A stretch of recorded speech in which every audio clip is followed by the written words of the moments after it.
yo no tengo ni siquiera una hoja así donde yo sepa sus nombres, ¿no? Yo tengo que volver a revisar.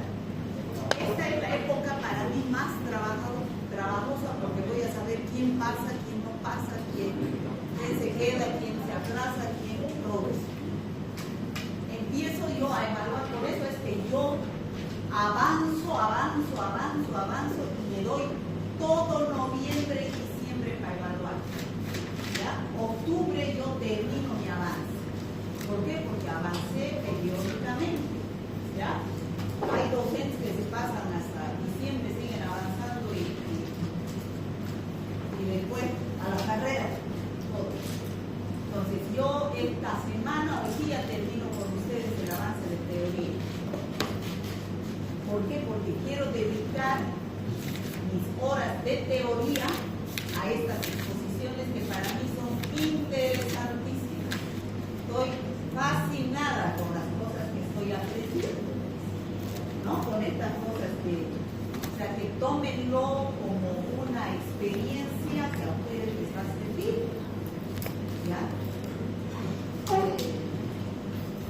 Vamos chicos, perspectivas recientes sobre la terapia con fagos, con bacteriófagos, o sea, son bacterias que comen virus, ¿no? Virus que comen bacterias, perdón. Como bacterias, ni idea.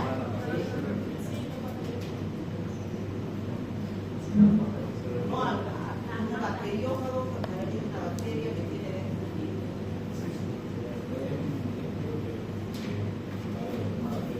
El virus invade una bacteria, se replica dentro de la bacteria, ese es un bacteriófago, ¿verdad? Contra Acinetobacter baumannii multiresistente. Interesantísimo, Acinetobacter baumannii es una bacteria que está en todas las terapias de Santa Cruz. Paciente que ingresa a terapia intensiva se infecta o con Pseudomonas aeruginosa o con Acinetobacter baumannii, las más importantes, ¿no? O sea que ustedes cuando sean médicos se van a dar cuenta que la Acinetobacter baumannii es lo más grave que puede pasar junto con Pseudomonas aeruginosa, porque no hay tratamiento eficaz algunas veces. Multiresistente significa resistente a la mayor parte de los antibióticos. Vamos.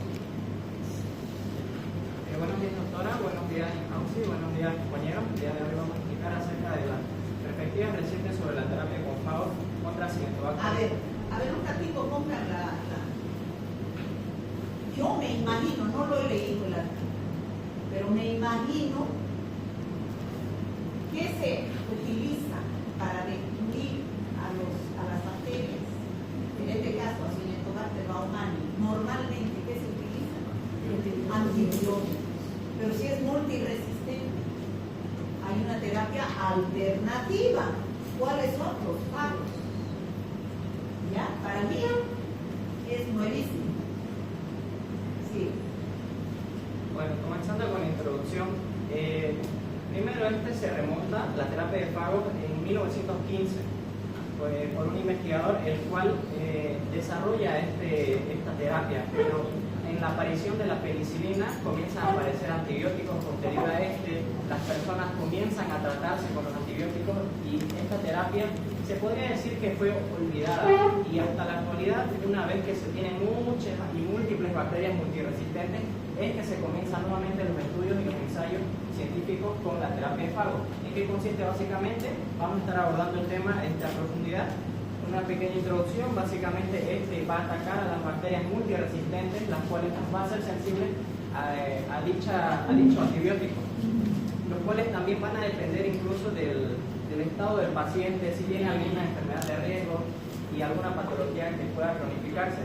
Entre los mecanismos de resistencia de la Acinetobacter baumannii, puede ser resistente a aminoglucósidos, a betalactámicos, y puede tener bombas de flujo, los cuales estos fagos, su función, su misión básicamente va a ser ir y atravesar estas barreras de resistencia y generar que estos fagos puedan lograr un tratamiento efectivo. terapia con fagos como tratamiento alternativo. Bueno, la terapia con fagos como tratamiento alternativo, debido a la resistencia y la prevalencia de la Acinetobacter a múltiples antibióticos, ocurrió una alternativa muy tentadora que sería la implementación de fagos, ya que estos son altamente específicos contra sus bacterias huésped y dejando indemne el resto de microbiota beneficiosa. Los bacteriófagos se unen a los receptores superficiales de la célula inyectándole su material genético, lo que ocasiona la lisis o muerte celular de la bacteria.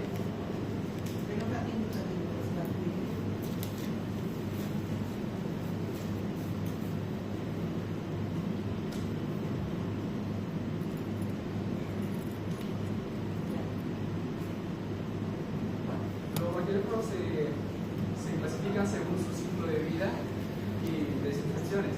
Tenemos el ciclo lítico y el ciclo isogénico. El ciclo lítico básicamente solo induce a la lisis o muerte celular inmediatamente después de inyectarle su material genético. Y el ciclo lisogénico lo que hace es integrar su material genético llamado profago juntamente con el genoma de la bacteria huésped, replicándose con él sin ocasionar su muerte inicialmente.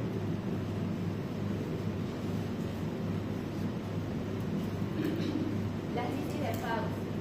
Las lisis es el mecanismo por el cual los fagos matan al huésped bacteriano.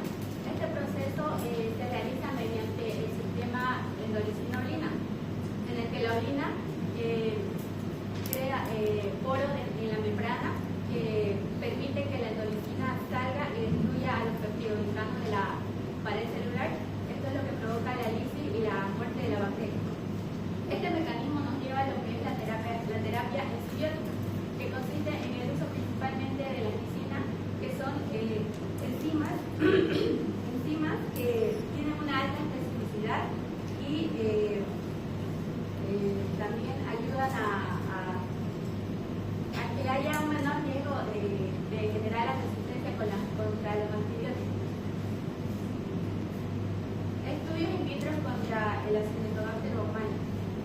Aquí encontramos lo que es el enfoque individual y el enfoque combinado. En el enfoque individual tenemos lo que son el uso de endolicinas como la LIS, que atacan directamente a la pared de la célula de la bacteria y la destruye, pero no ataca a las bacterias buenas. También encontramos lo que son los péptidos y las enzimas fágicas. Estos son vitales porque destruyen principalmente lo que son los mecanismos de defensa de la bacteria, como las biopelículas y la cápsula bacteriana. En el enfoque combinado tenemos lo que es la sinergia, que es la estrategia de terapia combinada entre fagos y antibióticos. Esto nos da un doble beneficio, porque aumenta la eliminación de la bacteria y reduce la resistencia contra los antibióticos. Bueno, continuando, vamos a hablar acerca de casos clínicos de terapia con fagos contra Acinetobacter baumannii. Han sido estudiados varios casos clínicos, pero uno de los documentados ha demostrado la sinergia que existe de los fagos con los antibióticos. Este caso clínico trataba de una infección ósea por Klebsiella pneumoniae, multiresistente, y de Acinetobacter baumannii extremadamente drogoresistente. Se le suministró 2 fagos en específico en conjunto con 2 antibióticos que eran el meropenem y colicitina, cuyo resultado fue bueno, óptimo, ya que posterior a los 8 meses de luego de la administración no se presentó dolor y no se evidenció un crecimiento bacteriano ni fagos activos en sangre.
fagos en Acinetobacter baumannii en modelos animales. Ante la creciente resistencia de esta bacteria Acinetobacter baumannii a diversos antibióticos, se ha surgido una nueva terapia con los fagos, que son una alternativa prometedora, ya que ya se han demostrado en modelos in vivo, en animales, que ha sido un resultado eficaz y seguro. Algunos de las terapias con fagos en modelos animales, la mayoría han sido en ratas y ratones. Se han demostrado, por ejemplo, en heridas de ratas, estudios en 2016-2015, que se han aplicado los fagos tópicamente sobre las heridas infectadas y ha demostrado una reducción de lo que es la carga bacteriana y de una aceleración en lo que es la cicatrización sin mostrar ninguna toxicidad. También modelos de sepsis y dispositivos médicos como son en las infecciones sistémicas con uso de catéteres, también se ha aumentado la supervivencia y ha reducido en gran cantidad la carga bacteriana. También, aparte de usar ratones, también en un estudio en 2019 usaron larvas de Galeria melonella, donde se observó aquí, en este estudio, se observó que había una reducción del daño pulmonar en lo que son estas cepas resistentes, como son las CRAP, que son infecciones resistentes a los carbapenémicos, a los antibióticos.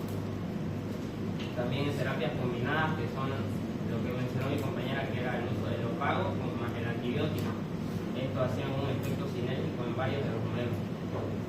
Y las nuevas y últimas formulaciones han sido los hidrogeles, las micropartículas, que contienen fagos encapsulados, que se las aplica tópicamente y tienen un gran efecto a nivel cutáneo. Bueno, siguiendo con el artículo, yo les explicar sobre direcciones emergentes y futuras con fagos. Las terapias con bacteriófagos son infecciones resistentes a antibióticos. Estas formulaciones tienen glifosomas y micropeplas.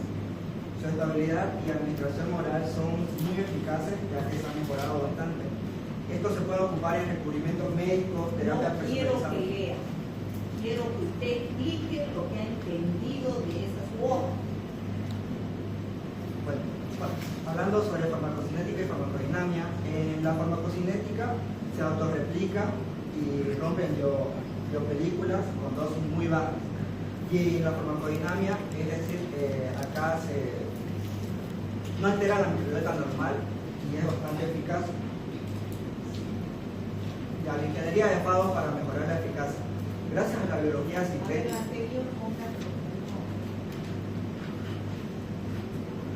A ver, explíquenme qué entiende por esas direcciones emergentes y futuras en la terapia con fagos. De repente es algo importante, no lo está diciendo. Bueno, lo que... Tranquilo, lo que usted ha entendido de eso, tranquilo. Bueno, sí es un tratamiento, ¿no? Para nuevas infecciones que son resistentes a antibióticos. Eso, y ahí están los liposomas y los micropeplas, que es algo nuevo, algo novedoso. Van a seguir la terapia con fagos, ¿no?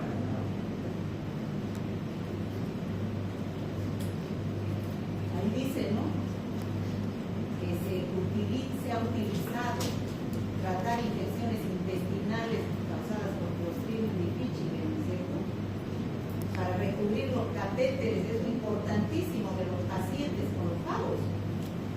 Se recubren, o sea, se coloca un catéter. Ustedes saben que a un paciente que está en terapia o hospitalizado se le coloca un catéter para por ahí administrar medicamentos, pero ese catéter con el tiempo se coloniza de bacterias hospitalarias. Y es un riesgo para que se produzca una entrada de bacterias por el catéter y directamente una sepsis. Pero si yo estoy recubriendo ese catéter con estos fagos que tienen acción contra las bacterias, estoy evitando pues, el ingreso de bacterias ahí al torrente sanguíneo. Yo lo considero importantísimo.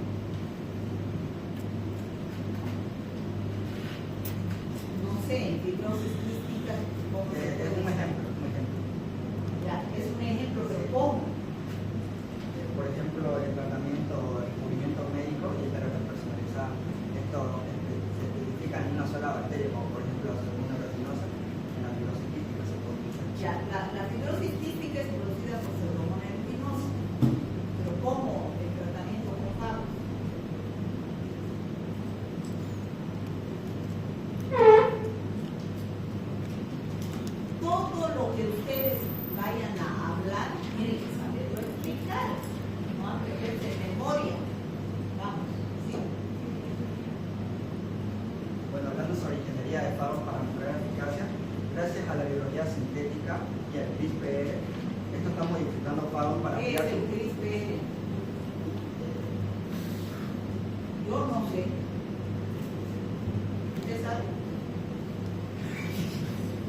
¿No avanzó en alguna materia? Yo no sé qué es explíquenos para entender eso. Es un acrónimo de una palabra larga, pero en sí es un sistema que se define en las materias de la chicha que como estas tienen resistencia a los antibióticos, que al ser descubierto que ellas tienen la capacidad cuando un virus entra y quiere poner su material en la línea, puede cortar ese segmento extraño y eliminar el genoma del virus y se protege. Es como una enzima que corta, es bien específica, ¿verdad? Y se utiliza en esto, se utiliza en estudios de detección de ADN para decir un PCR mucho más específico. Sigue. Bueno, y estos fagos son modificados que podrían incluso combinarse con antibióticos tradicionales y estas pueden ofrecer nuevas alternativas terapéuticas. Terapias híbridas y retos regulatorios. También se están estudiando las terapias híbridas que combinan fagos con nanopartículas, con medicamentos para lograr efectos cinéticos, o sea, iguales. Pero los fagos están enfrentando muchos desafíos y afectan los retos regulatorios, y estos agentes biológicos deben personalizarse según el paciente, ¿no? Por eso los farmacéuticos acá juegan un papel importante para garantizar su garantía, su eficacia, la seguridad, ¿no? Gracias.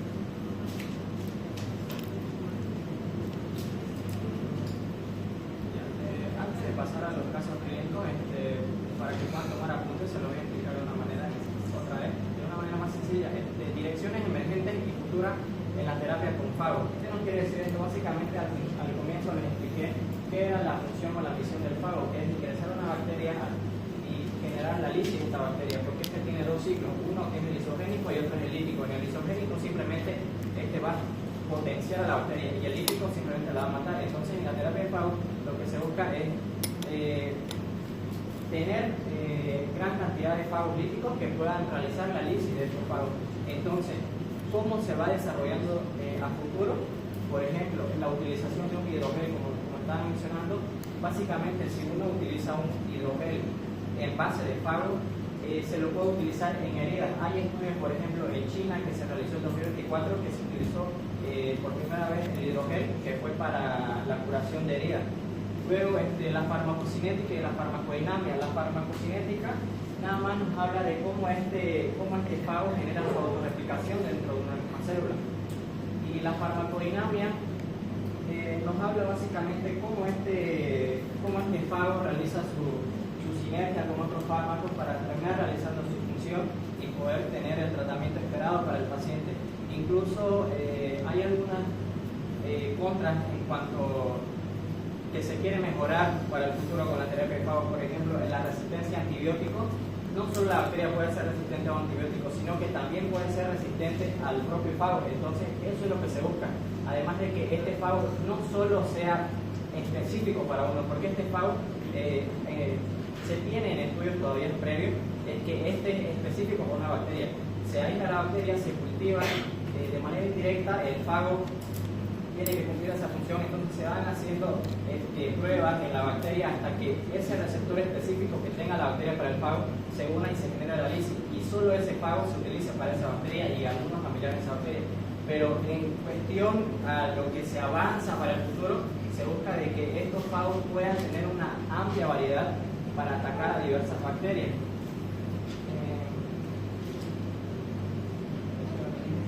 Y el caso clínico.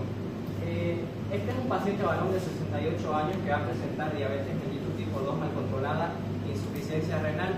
Se dice en su historial clínico que ha estado 3 semanas en terapias de cuidado intensivo, adquirió ventilación mecánica invasiva, lo cual nos quiere decir que ha estado en contacto con una bacteria, se pudo contagiar de alguna bacteria intrahospitalaria. Dice que ingresa a urgencias con signos de sepsis, una fiebre 39,8, taquicardia, hipotensión, línea severa y una saturación de oxígeno del 88%. En los laboratorios se muestra una leucocitosis y una proteína C reactiva muy elevada, junto con el deterioro agudo de la función renal. Y los cultivos en el aspirado traqueal y hemocultivo se aíslan a Acinetobacter baumannii. Y en el antibiograma del Acinetobacter baumannii es resistente frente a carbapenémicos como el meropenem y quedando solo sensible a la colistina, que la colistina básicamente es un fármaco que se utiliza de última instancia. Y en la epidemiología, paciente de 68 años, tiene diabetes mellitus, insuficiencia renal, los cuales van a marcar una deficiencia en el sistema inmunológico del paciente y lo van a comprometer de manera más drástica, una exposición nosocomial y la hospitalización que ha tenido en terapia intensiva. Y en la clínica, fiebre 39,8, taquicardia, 110 latidos por minuto, hipotensión, taquipnea, 28 respiraciones por minuto, y los síntomas respiratorios que son la apnea progresiva, tos productiva purulenta y una saturación de oxígeno del 88%. En el diagnóstico presuntivo se tiene shock séptico secundario por neumonía. En los laboratorios, lo mismo, leucocitosis, una proteína C reactiva que nos va a indicar proceso inflamatorio activo, y en la función renal se nota un deterioro agudo, y en el tratamiento primero se le inicia con colistina, y este paciente presenta nefrotoxicidad a esta colistina, entonces el tratamiento es totalmente nulo, y es ahí donde entra la terapia de fago. Se le inicia el tratamiento, se comienza con un cóctel de fago. Un cóctel básicamente acá ya se está utilizando un método más moderno, se podría decir, porque al principio les dije que simplemente había un específico, entonces al usar un cóctel es como que le da esa propiedad al fago, que sean muchos fagos que puedan atacar a la diversidad de bacterias, y entre esos que pueda atacar a la Acinetobacter baumannii, que es el caso del paciente, que se administra por vía intravenosa, y por vía inhalada, nebulizada y directamente al foco pulmonar. La dosificación se calcula por la multiplicidad de infección para asegurar la cantidad de fagos supere ampliamente la carga bacteriana. En cuestión a esto, por ejemplo, en el artículo especifica que no importa exactamente la cantidad de fagos que ingresen, porque este fago se va a terminar multiplicando en la bacteria, y entonces como que sí, su proceso puede ser más lento, pero va a terminar haciendo la misma función que va a asegurar el tratamiento del paciente. Y el paciente mejoró con 48 horas y dio sensibilidad a colistina, y el paciente mejoró, y eso es todo. Y tenemos un video, gracias. No habló todo. Sí, hablamos todo. ¿Quién empezó? ¿Los demás?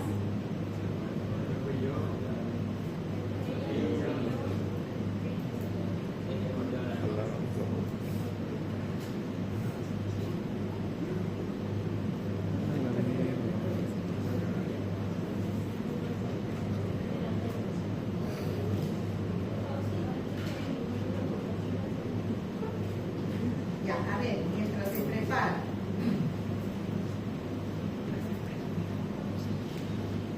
Este es un tema nuevo. Yo quiero preguntar al grupo, ¿esta terapia es para pacientes multiresistentes? Aquí no se aplica. ¿O han averiguado? ¿Se aplica en Bolivia? Porque es un país Tercermundista. todavía no está acá.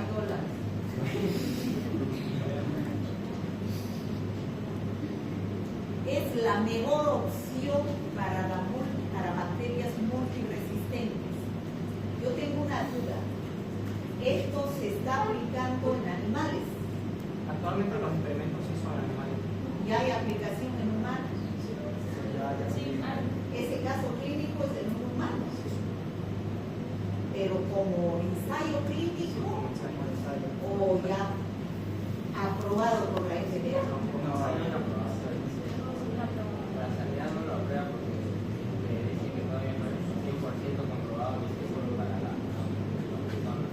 Todavía no está aprobado. A ver, hable fuerte, Paquito. A mí no me interesa que a mí me interesa que todo hable. Lo que yo sé de la terapia de FAO, por ejemplo, es que es muy buena para las adolescentes, pero todavía está en la fase de ensayo clínico, o sea, no está aprobado por la FDA todavía. Y se utiliza ahorita como ensayo clínico principalmente en esos pacientes que tienen una infección grave, multiresistente y que indudablemente van a morir por infección. Entonces ya como conejillo de indias. Ajá. ¿No? Pero ha habido resultados positivos. Claro, así se hacen los estudios de investigación en las farmacéuticas, en las empresas.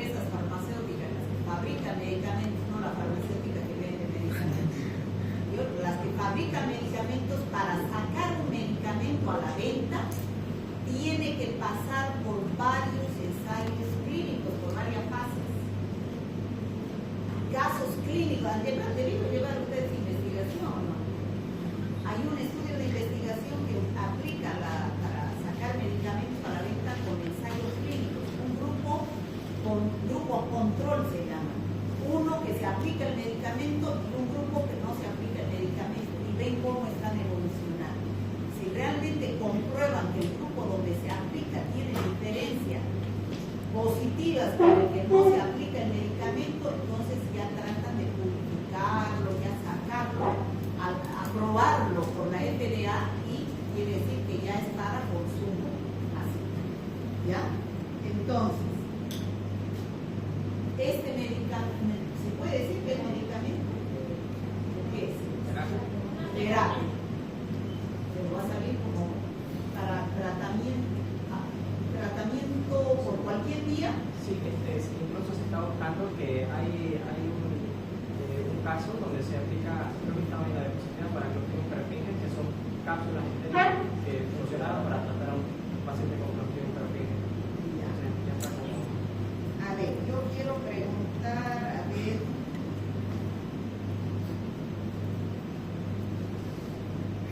A los médicos. Usted habló que hay dos periodos, el isogénico. ¿Cuál es el otro? ¿Cuál es para los médicos? ¿El ya.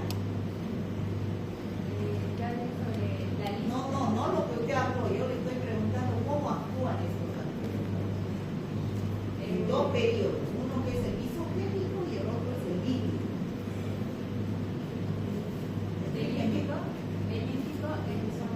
El isogénico primero. Y hay un derecho que no tienen que aprender solo sus partecitas, tienen que dominar.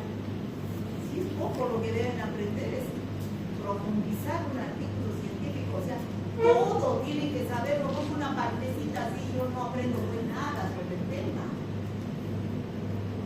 El isogénico es cuando los fagos ingresan su genoma hacia dentro de la bacteria. ¿Cuál es la bacteria? Aquí.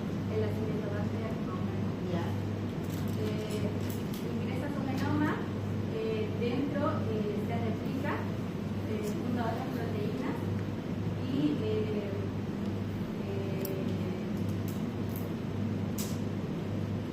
hace limpiar la bacteria.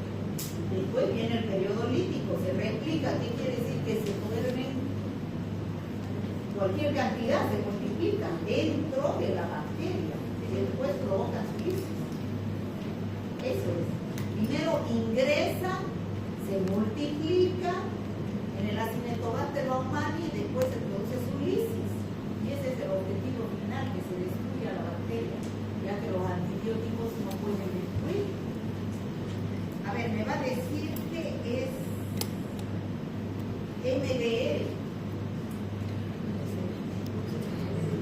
¿Ah? Multiresistencia. ¿Qué diferencia hay con XDR? Ustedes han hablado de MDR y XDR. Hay que saber lo que hablan.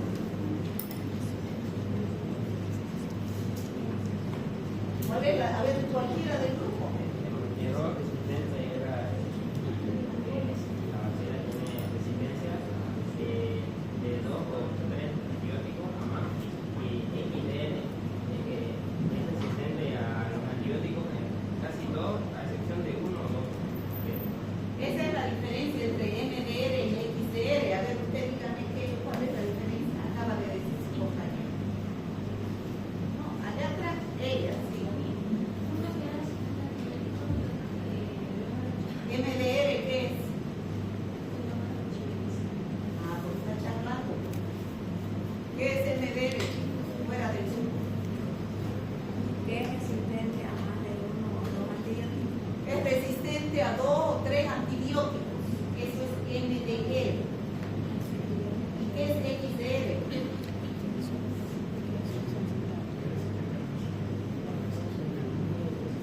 A excepción de uno generalmente es resistente a todos. Y que en este caso el Acinetobacter baumannii para usar en este paciente los fagos, ¿qué era? ¿MDR o XDR?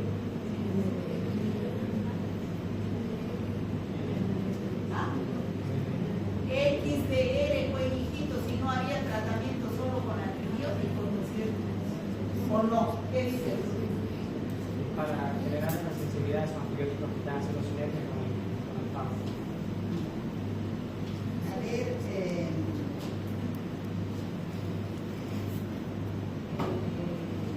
¿usted qué apellido? Zambrano. Usted, a ver, dígame, ¿por qué han dicho que produce alteraciones del microbioma intestinal?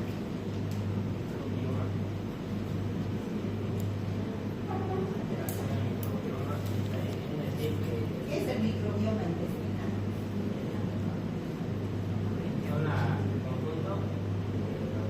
Microbiota es una cosa y la microbioma es lo que nos produce la microbiota.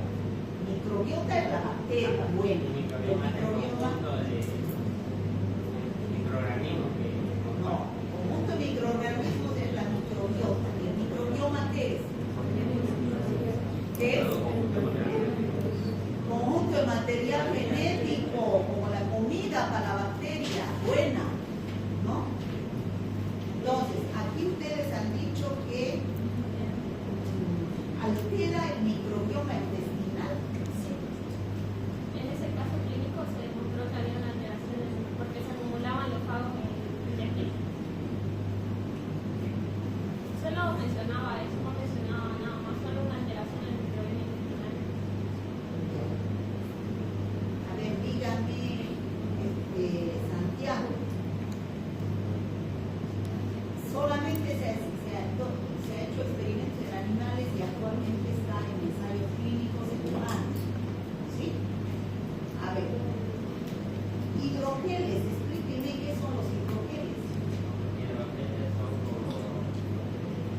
tópicos que contienen ahí dentro lo que son los fagos encapsulados y al aplicar esto a las heridas o Para las heridas, para infecciones de piel. infecciones cutáneas, están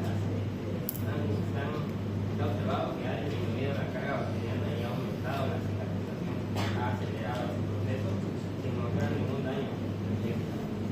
Eso no tiene riesgo, ¿no? A ver, ¿cómo ve usted? ¿Qué son los hidrogeles? ¿Sí?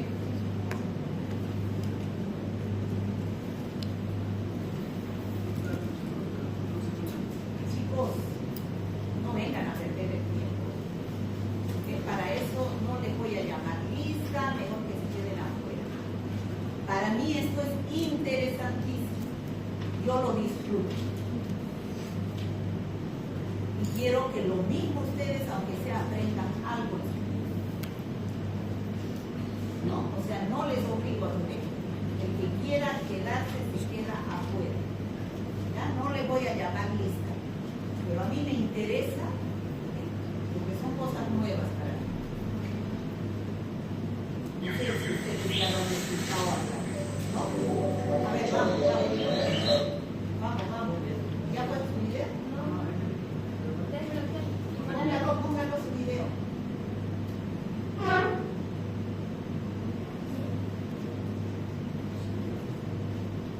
Millones de años hay una guerra que produce billones de bajas diarias. Uno de los contendientes es el ser más mortífero de nuestro planeta, el bacteriófago, o fago abreviadamente.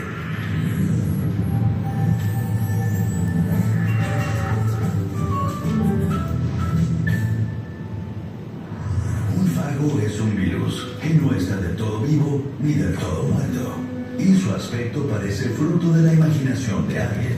La cabeza es un icosaedro, un dado de 20 caras y 30 aristas. Contiene material genético del virus y a menudo reposa sobre una cola larga con fibras a modo de patas. En la Tierra hay más fagos que cualquier otro organismo combinado, incluidas las bacterias. Y probablemente existan en cualquier lugar en que haya seres vivos. Tenemos miles de millones en las manos, los intestinos y los párpados ahora mismo. algo que nos podría poner nerviosos dado que son los responsables de la mayoría de las muertes en la Tierra. Pero estamos de suerte, aunque cometen genocidio para desayunar, solo matan bacterias. A diario acaban con hasta el 40% de todas las bacterias de los océanos. Pero los fagos también son imperfectos. Como los demás virus, necesitan un anfitrión para sobrevivir y reproducirse. Prácticamente son solo material genético en una vaina y se especializan. Cada fago suele elegir una bacteria concreta y quizás a sus parientes más cercanos. Son sus presas. Los fagos son como misiles de crucero. Buscan y matan miembros de una sola familia muy desdichada. Cuando encuentran a sus víctimas, conectan las fibras de su cola con receptores y usan una especie de jeringuilla para pinchar la superficie. Contorsionándose, el fago estruja la cola e inyecta su material genético. En pocos minutos la bacteria queda conquistada y se ve forzada a fabricar piezas para crear nuevos fagos. Este proceso solo se detiene cuando está abarrotada. En el último paso, los fagos producen endolicina, una potente enzima que la agujerea. Es tal la presión que la bacteria, digamos que vomita lo que tiene dentro y muere. Así se liberan nuevos fagos y vuelve a comenzar el ciclo. En los últimos años, los bacteriófagos han sido objeto de atención por parte de la segunda especie más mortífera, los humanos. Hace poco se nos ha ocurrido inyectarlos por millones en nuestros cuerpos. Y es que estamos un tanto desesperados porque hemos metido la pata. En el pasado, un simple corte o un sorbo del charco equivocado podía matarnos. Nuestros fagos eran las bacterias que nos cazaban sin piedad. Pero hace unos 100 años encontramos una solución en la naturaleza. Fortuitamente dimos con un hongo que producía un compuesto asesino de bacterias y nacieron los antibióticos. De repente teníamos una superarma. Los antibióticos eran tan eficaces que dejamos de considerar monstruos a las bacterias. Solo conseguían matar a los ancianos y a los más débiles. Y empezamos a usar antibióticos con más frecuencia por motivos cada vez menos graves. Les perdimos el respeto a los monstruos y a las armas. Pero las bacterias son seres vivos que evolucionan. Y una a una comenzaron a volverse inmunes a nuestras armas. Y el proceso continuó hasta llegar a las denominadas bacterias multiresistentes, que son inmunes a prácticamente todo lo que tenemos. Mientras hablamos, esta inmunidad se sigue propagando por todo el mundo. Para 2050, las bacterias multiresistentes podrían matar más humanos al año que el cáncer. Esos días en los que un corte o una infección de vejiga podía matarnos están de vuelta. Solo en los Estados Unidos, las bacterias resistentes matan a 23,000 personas al año. Pero quizás los fagos, nuestros diminutos virus robots asesinos, nos salven. Podemos inyectárnoslos como ayuda para curar infecciones. Esperen, ¿cómo puede ser bueno inyectar millones de virus en una infección? Los fagos son unos asesinos de bacterias extraordinariamente especializados. De hecho, tan especializados que los humanos son totalmente inmunes a ellos. Somos demasiado distintos. A diario nos topamos con miles de millones de fagos, pero nos limitamos a ignorarnos educadamente. Los antibióticos son como bombardeos, matan todo, incluso buenas bacterias intestinales a las que no queremos dañar.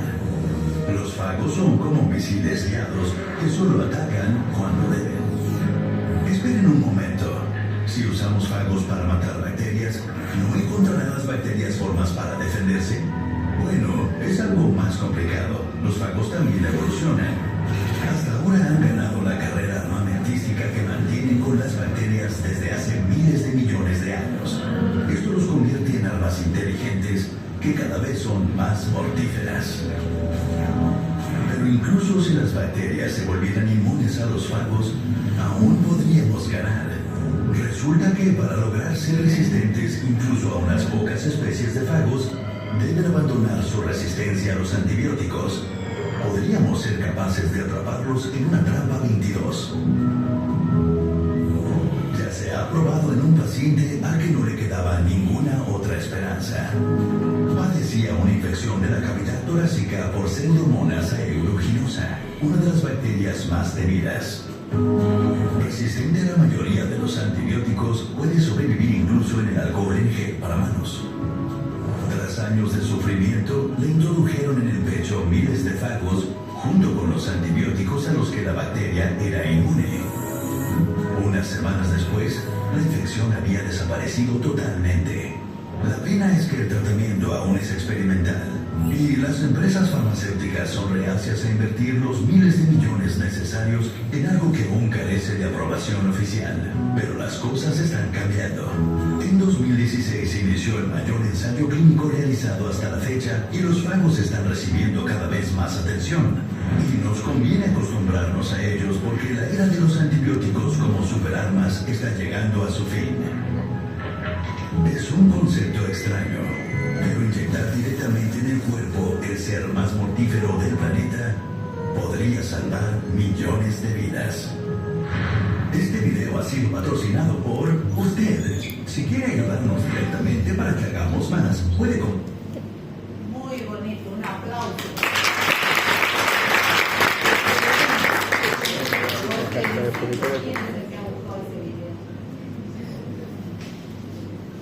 Excelente, chicos. Para mí he disfrutado de ver, porque cada vez se acaban los antibióticos.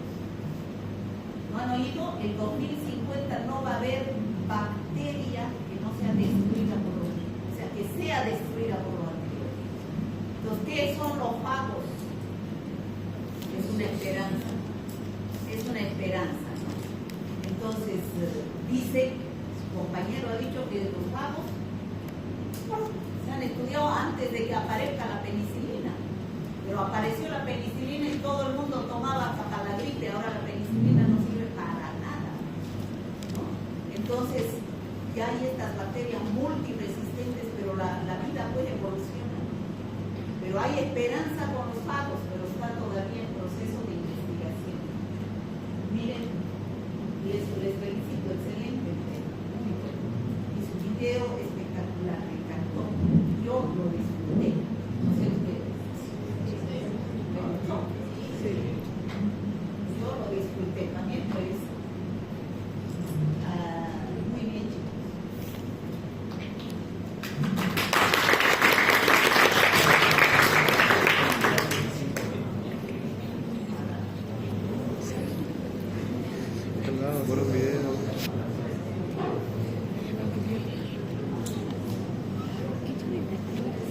A ver el otro grupo de que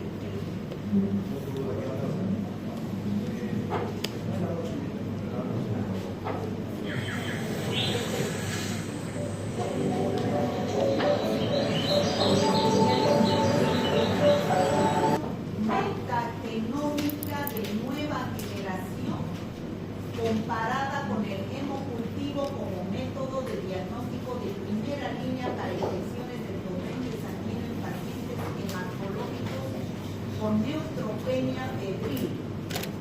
Ya, este es un estudio que se ha hecho en pacientes con neutropenia. ¿Qué es neutropenia? Disminución de los neutrófilos, o sea, inmunodeprimidos. Hay pacientes inmunodeprimidos que agarraron sepsis, ¿sí? Agarraron sepsis. Entonces, ¿qué se le pide a un paciente con sepsis? Hemocultivo. Pero aquí hay otro método. En vez del hemocultivo, un método en base a biología molecular. Estoy de acuerdo con eso. O sea, la biología molecular es el boom en microbiología, ¿no? Hagan su especialidad en biología molecular, métodos de diagnóstico. No se queden solamente en la especialidad de medicina interna, cirugía, no, hay subespecialidades. Y después, ya. Secuenciación quiere decir la parte genética de un microorganismo, van a ver cómo está distribuido, o sea, van a, ¿cómo se puede decir? Van a descuartizarlo al microorganismo para ver cómo está constituido su material genético para identificar. Lo van a comparar con el hemocultivo tradicional, ¿no?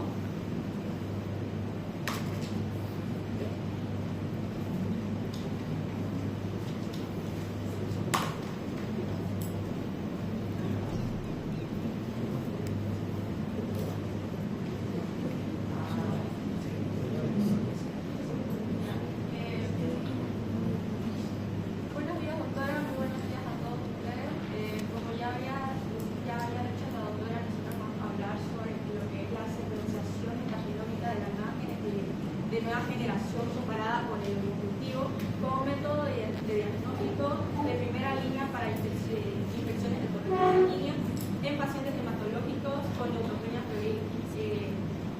Este estudio se dio en la Universidad y el Hospital de Pekín, allá en China, en el año 2021, aproximadamente en octubre. Y la investigación terminó aproximadamente el 22 de agosto del 2022. Básicamente este artículo nos habla sobre la comparación entre la secuenciación metagenómica versus el hemocultivo. Quiere identificar que sea un método de diagnóstico más efectivo, más sensible, más rápido incluso que el hemocultivo. Sin embargo, esto todavía lleva más investigaciones. ¿Por qué?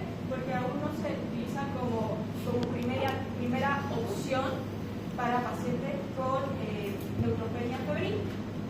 Es decir, que primero se hacen hemocultivos o los métodos de diagnósticos tradicionales y después de haber hecho todos los métodos de diagnóstico, de recién pasan a averiguar mediante la secuenciación metagenómica.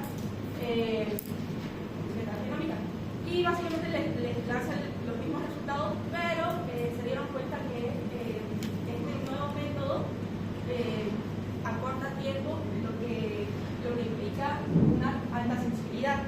¿Por qué? Porque esta secuenciación nos ayuda a identificar el ADN o ARN de la bacteria o del hongo.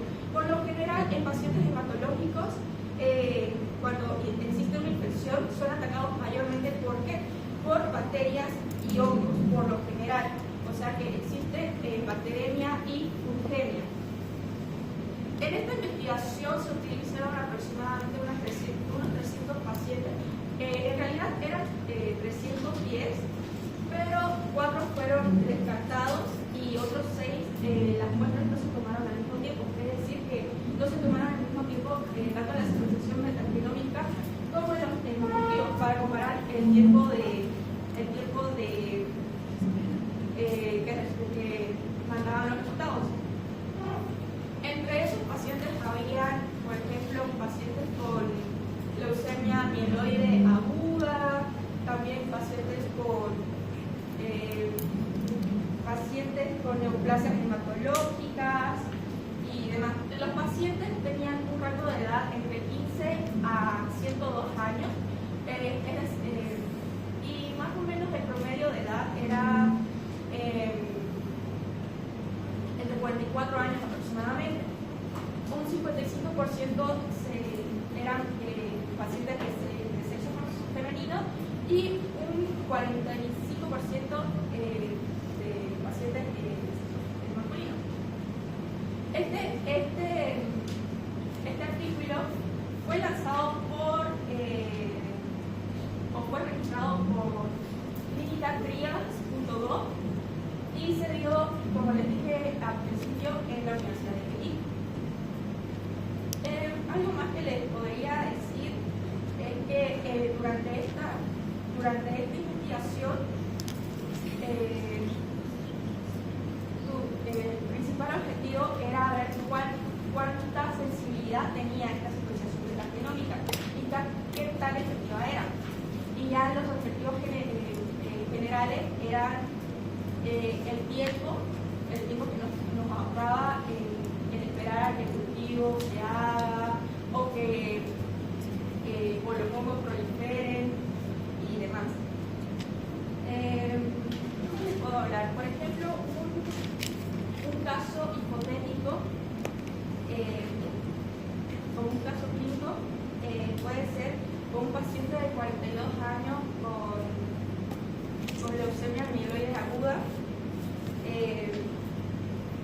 Tras recibir quimioterapia, 3 días después del tratamiento presenta una fiebre de 39 grados y su recuento de neutrófilos es por debajo de 500 microlitros, lo que indica una neutropenia febril.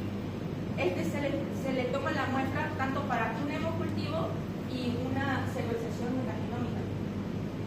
Ahora, la diferencia entre ambos es que a las 40 horas el resultado de la secuenciación metagenómica se identifica el ADN o el ARN de Klebsiella pneumoniae. O sea, ya se identifica el microorganismo. Exactamente. ¿A las cuántas horas? A las 40 horas. A las 40 horas. Y un hemocultivo tradicional, ¿cuánto tarda? 7 días. Aproximadamente. Lo que decía que se identifica una Klebsiella pneumoniae resistente a múltiples antibióticos y esto permite a que el tratamiento se dé a tiempo. En cambio, el hemocultivo tardó aproximadamente 5 días para confirmar que era Klebsiella pneumoniae. Entonces, este estudio nos ayuda a que esta secuenciación metagenómica se use como primera línea para acortar el tiempo. Y aparte que es muy sensible, nos puede ayudar a salvar más vidas y no tener que esperar tanto tiempo para el mismo resultado. Gracias al resultado temprano de la secuenciación metagenómica, el paciente mejora rápidamente y evita tener una sepsis grave.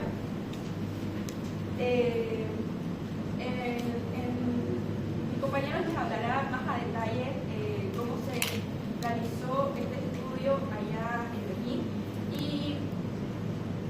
todo lo que es estadístico.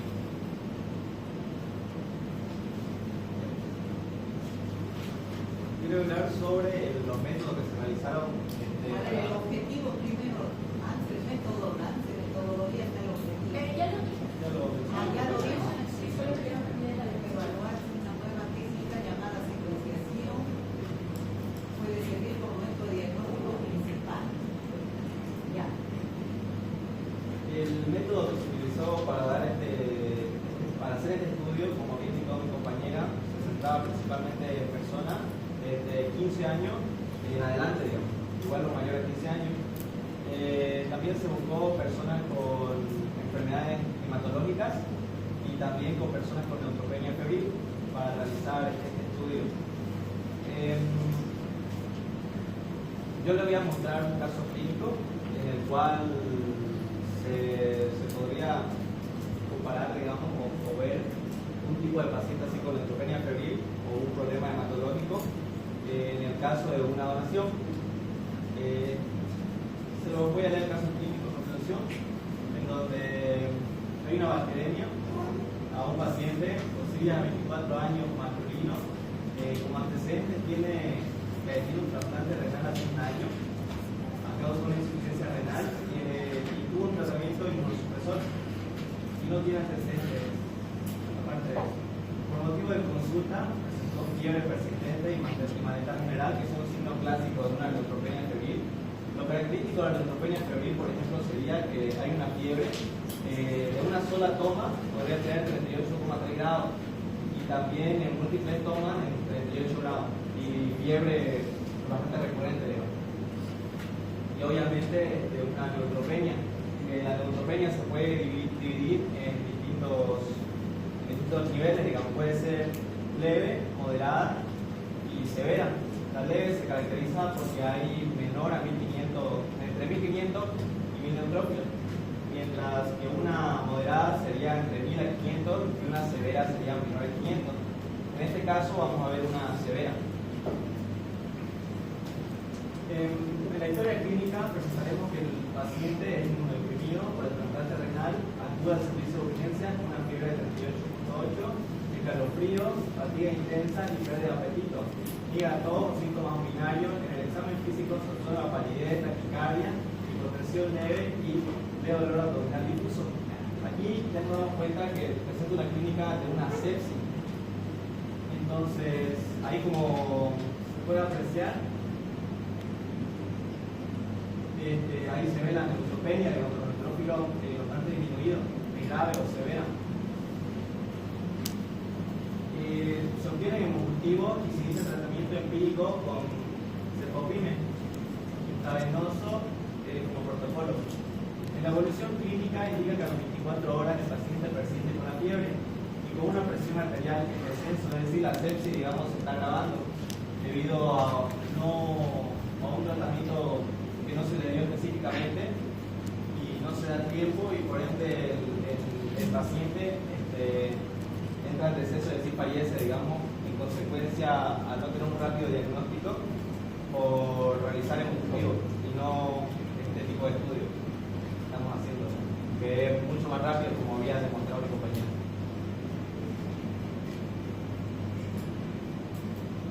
Sería ¿Qué crees? ¿Pseudomonas verruginosas?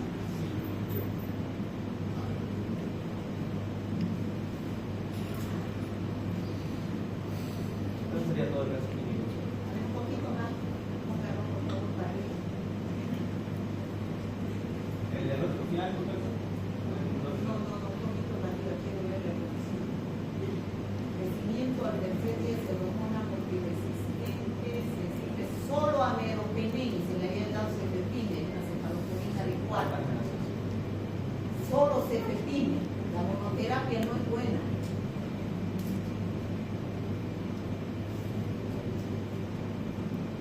Se murió.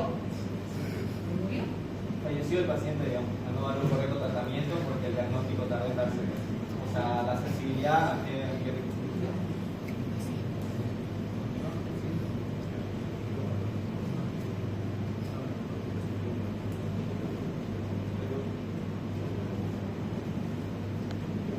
Los problemas del PowerPoint no están en mi parte, pero en el artículo sale la división clínica, que quiere decir que debido a un panel de profesionales, hematólogos, especialistas, como objetivo tenían diagnosticar la causa de la neutropenia febril, comparado con infecciones comprobadas, probables, o otras infecciones que pueden causar una BSI, o si en inglés Blood Stream Infection, o infecciones del torrente sanguíneo en español, y las ordenaron en 5 grandes categorías: BSI definitiva, BSI probable, otros eventos causales de BSI, neutropenia febril indeterminada y neutropenia febril no infecciosa. ¿Qué quiere decir la BSI definitiva? La BSI definitiva quiere decir que hubo concordancia con los cultivos o el cultivo convencional estándar con las manifestaciones clínicas del paciente, dando un diagnóstico final o definitivo de una infección del torrente sanguíneo. Una BSI probable quiere decir que no hubo concordancia del cultivo convencional, sin embargo, el paciente presenta manifestaciones clínicas de que hay presencia de una infección del torrente sanguíneo, lo que genera una alta probabilidad de esta. Otros eventos asociados a BSI pueden ser que haya otra infección que puede ser menos común y en otros grupos puede ser como pulmonar o uretral, que puede ser sospecha de una infección del torrente sanguíneo. Una neutropenia febril indeterminada quiere decir que no está clasificada para entrar en una de las categorías, y no infecciosa es que quiere decir que la neutropenia febril no está asociada a ningún tipo de infección. Luego, la sensibilidad. Se ha demostrado que la secuenciación metagenómica de la próxima generación tiene una sensibilidad del 92,7%. Es la sensibilidad de la secuenciación. Sí. Y una especificidad del 62, no me equivoqué, 92,9 y 62,7%. Esto es bueno, ya que al buscar, bueno, lo que busca este artículo es determinar la secuenciación metagenómica como una opción de primera línea antes que un hemocultivo. Pero tiene sus contras. ¿Por qué? Al tener una especificidad tan alta puede dar falso positivo. Pero ahí es donde el profesional tiene que guiarse con las manifestaciones clínicas del paciente y con ayuda de un equipo multidisciplinario.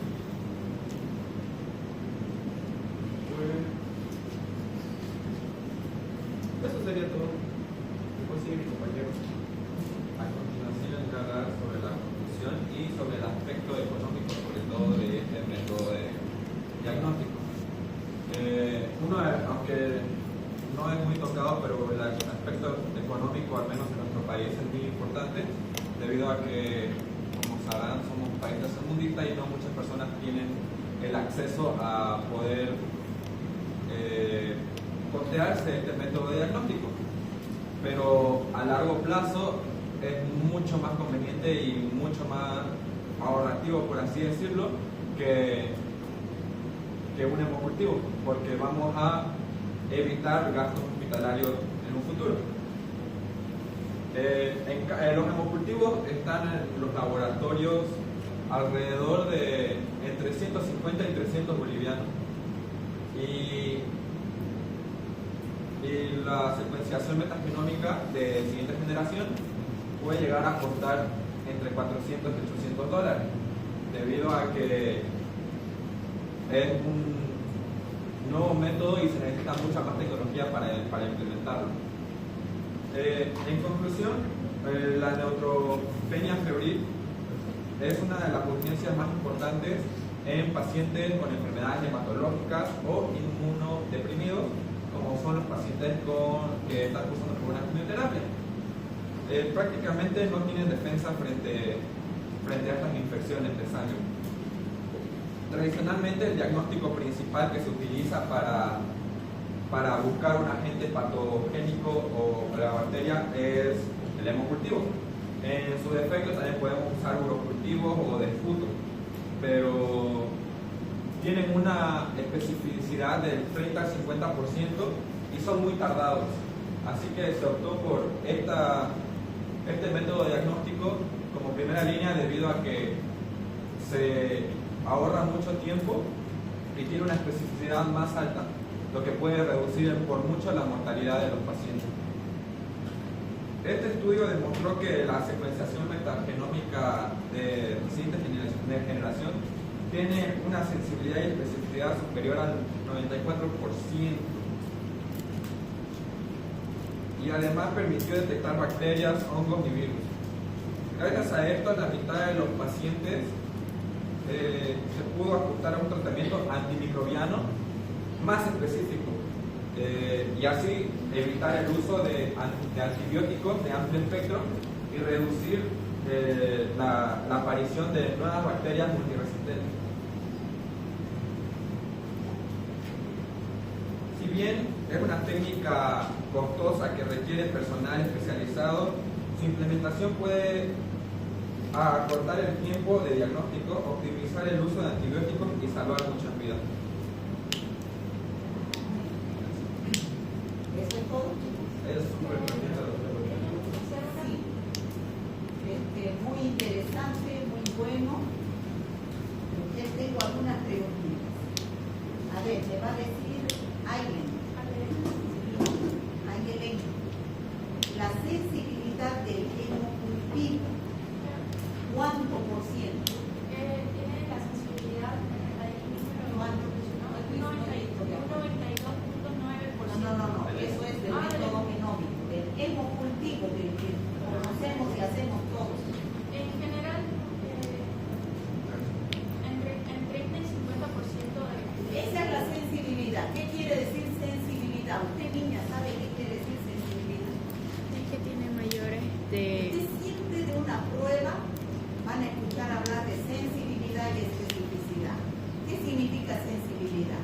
que tiene mayor a eso, o sea, puede elegir uno de esos medicamentos para No, nada de medicamentos.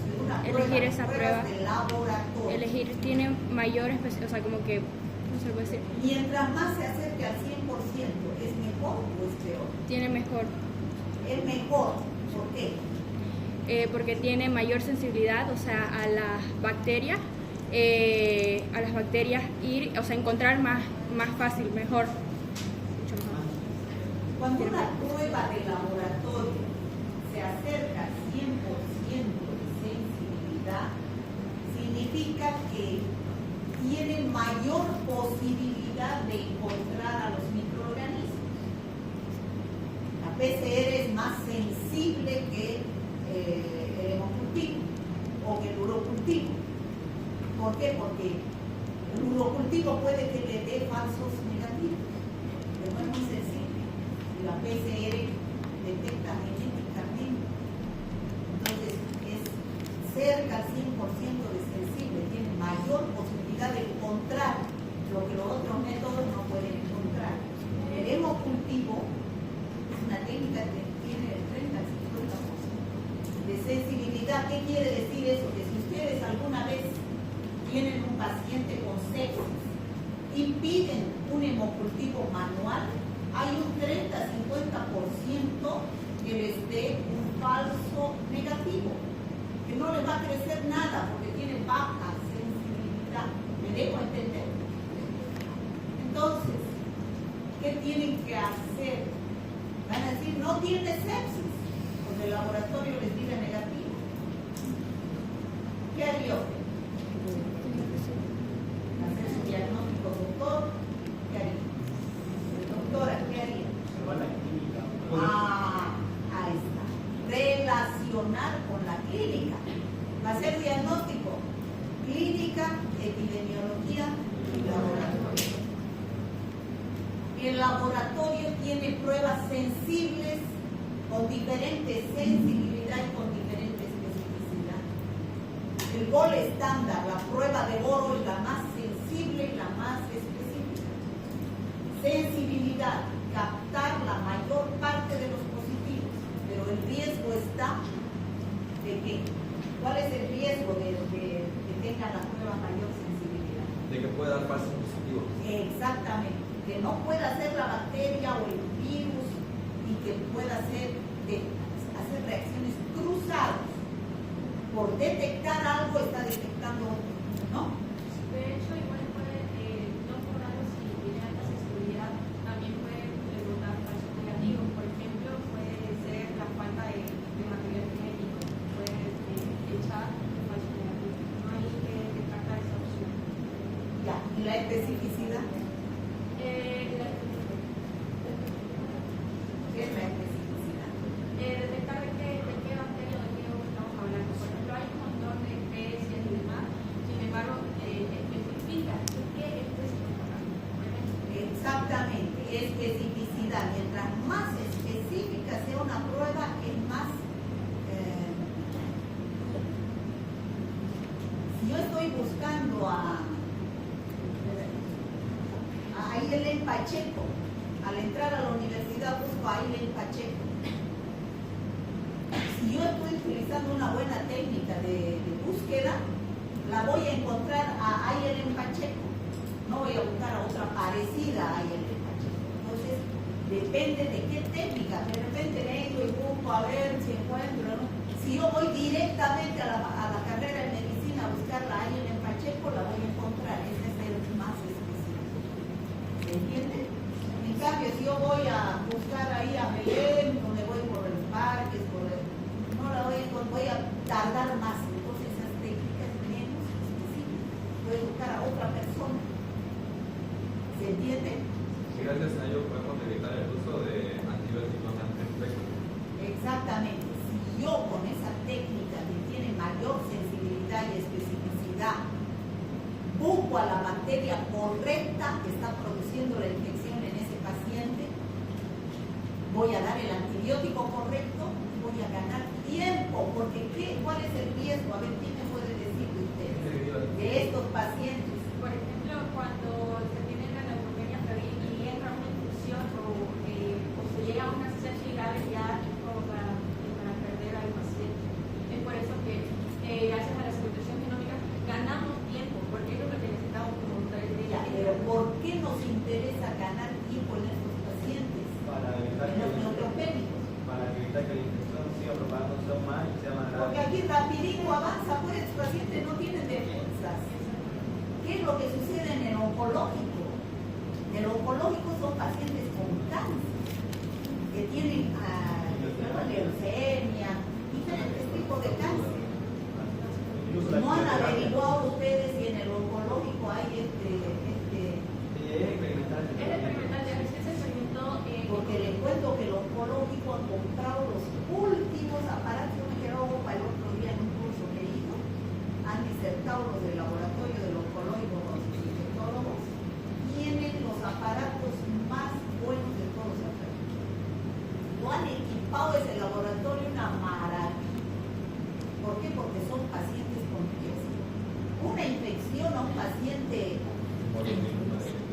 inmunodeprimido lo acaba en 2 días. No es lo mismo que un paciente que no tenga inmunodepresión. Y los oncológicos, un estafilococo epidermidis que está en la piel y que yo no me hace nada, a un paciente del oncológico lo deshace. Es totalmente diferente la bacteriología. Si ustedes tienen la oportunidad de trabajar con pacientes inmunodeprimidos, especialmente pacientes con cáncer, cualquier bacteria, aunque sea parte de nuestra microbiota, le puede matar al paciente, ¿ya? Porque son inmunodeprimidos. A ver, me va a decir Álvaro, a todos los pacientes que se hizo este estudio, ¿le aplicaron los 2 métodos?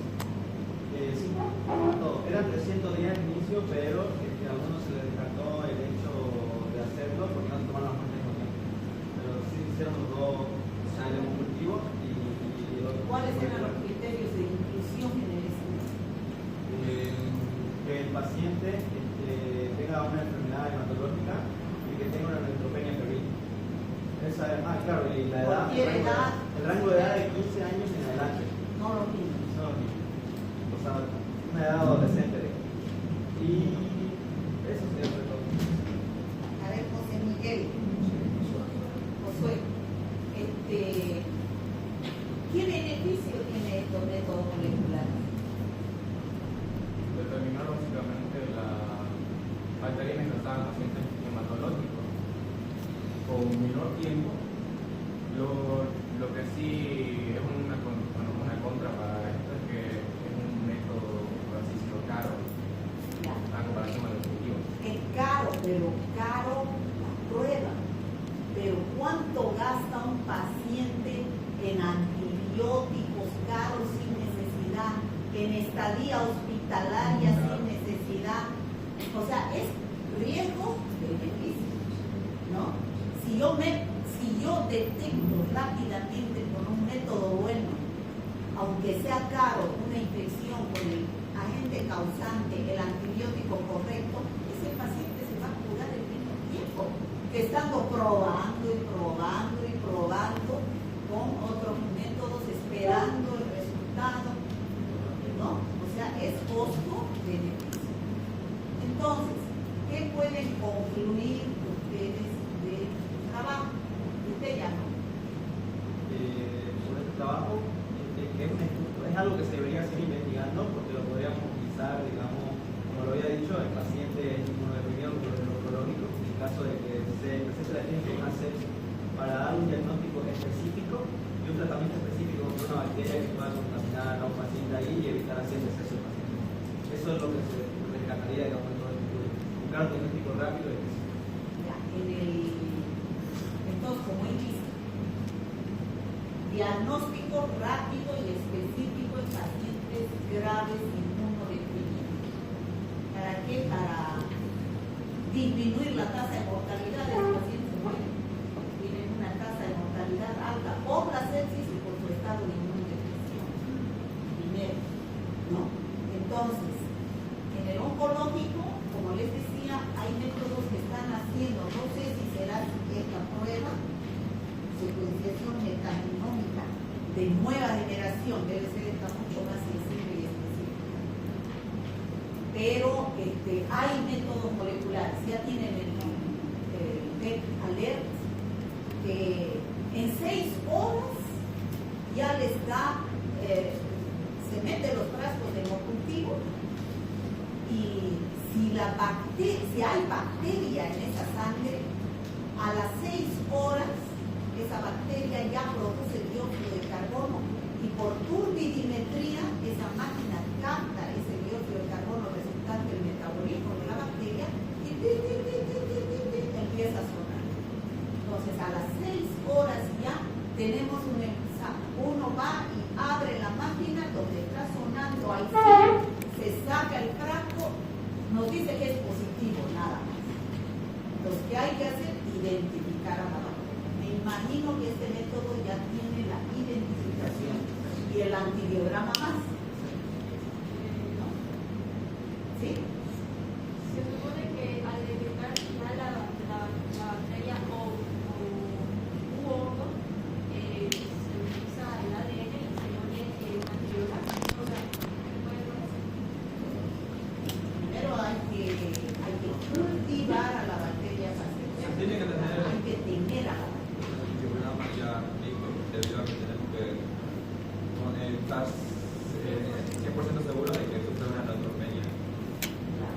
Y también lo más óptimo sería utilizar este tipo de diagnóstico como una herramienta de primera línea en la bacteriología médica avanzada.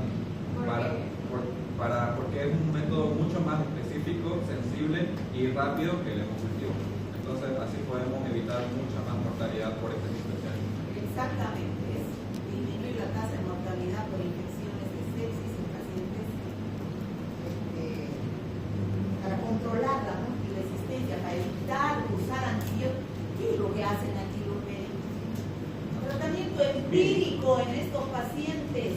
Empírico, hoy día estoy de turno yo, Juan de los Palotes. Mi escuela donde yo hice mi especialidad me dice que yo debo tratar la pseudomonas aeruginosa con ceftriaxona y amikacina. Al día siguiente entra Pedro de los Palotes de turno y dice, no, este paciente no está evolucionando bien. En mi escuela del Brasil dicen que yo debo tratar la pseudomonas aeruginosa con cefepime y imipenem. Al día siguiente no mejora, va el otro de turno y dice, no, en mi escuela de Estados Unidos dicen que yo debo tratar con clorofila. Así se maneja. ¿Y qué es lo que estamos haciendo? Seleccionando cepas multiresistentes. No hay grupos interdisciplinarios que actúen. ¿Qué es lo que hacen? Yo les digo cómo, por mi experiencia. El laboratorista se encierra en su laboratorio y trabaja con sangre de un paciente número 1, 2, 3, 4, 5. No lo veo al paciente. El médico se encierra en su terapia y trata al paciente. No va al laboratorio a conversar con el biotipo. ¿Qué es lo que deberían hacer para el bien del paciente? Hacer reuniones clínicas. Yo me acuerdo cuando hacía mi especialidad en Buenos Aires, se hacía los ateneos clínicos. Nos reuníamos para discutir los casos de cada paciente desde el punto de vista del laboratorio, desde el punto de vista del médico internista. Paciente Juan P. sepsis, pseudomonas aeruginosa. Día 1, ¿qué hizo el médico internista? ¿Cómo ingresó? ¿Qué hizo? Interconsulta con el neumólogo habla. ¿Qué pasó con los riñones? Habla el nefrólogo. ¿Y qué pasó el laboratorio? ¿Qué creció? Habla el laboratorista. Entonces, eso es trabajar en el beneficio del paciente. Aquí cada uno corre a su ritmo y se encierra. Yo eso les digo a mis alumnas de bioquímica. No se encierren en el laboratorio a trabajar con números. Están trabajando con pacientes. A mí en el laboratorio me veía yo algo que no me convencía o algo raro encontraba, corría a la sala y le preguntaba. Por eso lo conozco al doctor Arce, lo conozco al doctor Terrazas, a Toledo, a todos ellos que trabajan aquí, toditos los han sido mis amigos en el hospital. ¿Por qué? Porque yo corría a preguntar, doctor, ¿qué tiene este paciente? ¿Le está creciendo? Entonces yo ahí aprendía harto, me iba a las visitas de ellos, me iba yo a escuchar a ellos, ¿no? Y escuchaba lo que hablaban. A veces me decía, a veces yo le daba mi cuchara, pero no me gustaba, porque le decía algunas cosas que no le gustaban, ¿no? O sea, sobre el